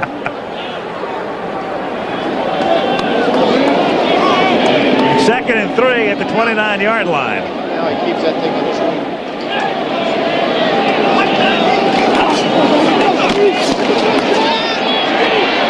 Strahan to the 21. You know, a funny thing about tonight's game Isn't it funny how a quarterback controversy can die with Bo Jackson running the football? That's an excellent point. That's a very good point. This will be a football game that fans of the game, I think, are going to talk about for a long time. And a patched up offensive line looks like a starting Pro Bowl for you. I know one thing. Mike Harden, the cornerback of the Denver Broncos, says, I'm sure he's saying this is taking a lot of heat off of me. He was the guy bowled over by Bo last week. 21-yard line, 1st and 10. And a 3-yard loss as Gaines tackles Strahan to make it 2nd and 13, and the clock is down to 4:20.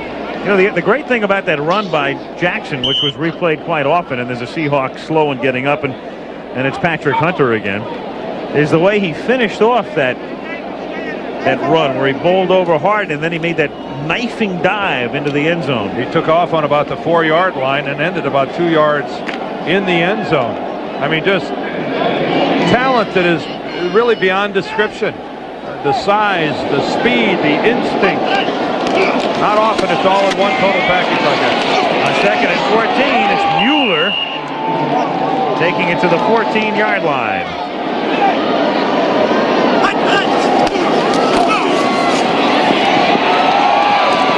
First down as Mueller takes it to the 10-yard line. Seattle, in the course of 3 hours, has gone from potentially being tied for the lead in their own division to only being 1 game ahead of a whole pack of teams that would like to catch them between now and the 28th of December. And a tough schedule upcoming for them.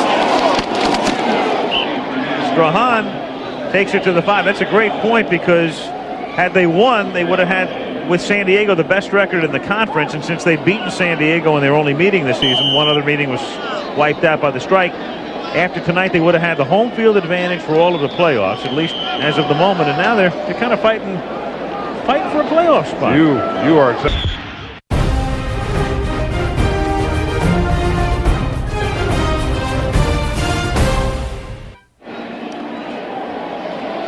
With 2 minutes to play, Raiders have it wrapped up. They lead 37-14 before an emptying Kingdome. And the Raiders have the football at the 5-yard line. 2nd down, goal.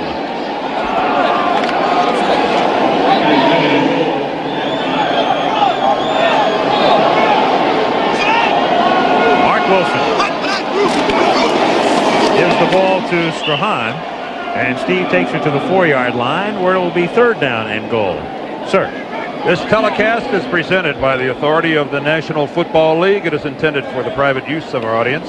Any rebroadcast or any other use of this telecast without the express written consent of the National Football League is strictly prohibited. And that might have been the most exciting thing in the 4th quarter. I wouldn't mind seeing the first half again. Oh, are you kidding? We saw something very special tonight, I think.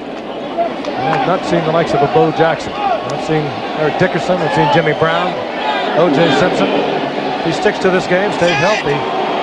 Wow. 3rd and goal. And Strahan takes it down to the 2, and there's a marker, and that will stop the clock.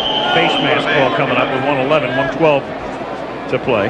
I hope our audience, Frank, isn't just whisking away those words of yours. I mean, coming from a man of your background and the things you have seen, lofty praise indeed for Bo Jackson. Face mask foul, number 62, defense, 1st down.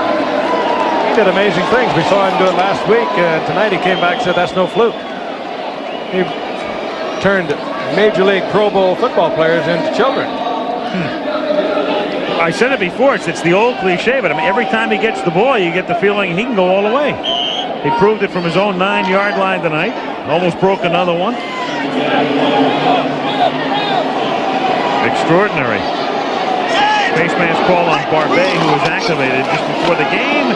And Strahan dives, but no signal yet if he did indeed make it on 3rd down. And it appears he did not. They will spot the ball just short of the goal line. I think Seattle's leapers and jumpers got there in time, Al. I've heard that before. Let's Divers. see. Well, I don't know if this was a leaper, a jumper, or a diver. No, that was a stationary target. He just landed on him. It was none of the above. It was a miscalculated jump. It was none of the above. Put that on the telestrator the next time, would you? 4th and goal. They're going to take this down and get a 5-yard penalty. They're not even going to try to take it in. Yep. Yeah, a delay a game. And nobody will ever accuse the Raiders of running up the score. No, they sure won't. Game on the offense. On 4th and goal from the 5-yard line. Mueller is stopped at the 3. And so the Raiders will not tack on any more points. Raiders 366 yards rushing tonight. That's a new team record as they have helped to rewrite the record book. Craig lost one and it's intercepted at the 8-yard line, running it back to the 8, Stephon Adams. Everybody just quit on Dave Craig. He was the only one that was still playing football. He pumped twice before he threw the football. I mean, he couldn't have been more deliberate. Scansey was looking back at him like, who, me? A receiver? Craig standing in his own end zone. He's hot. Well, I'm sure that he's hot. I'm sure that he's embarrassed. I'm sure that he's running the gamut of emotions, as are these guys, the Raiders. That's a big piano off of their back. Almost 2 months without winning a football game. It has to feel good for this man, and we talked with him last night, and his pride has been deeply wounded by what's happened. He knows he's a good coach with a good organization and just couldn't put a finger on the problem. I was going to say it goes right through the organization. Al Davis right on down. It's been tough for them. This is a very prideful team. Tonight they put it together like they felt they could throughout that entire 7-game losing streak.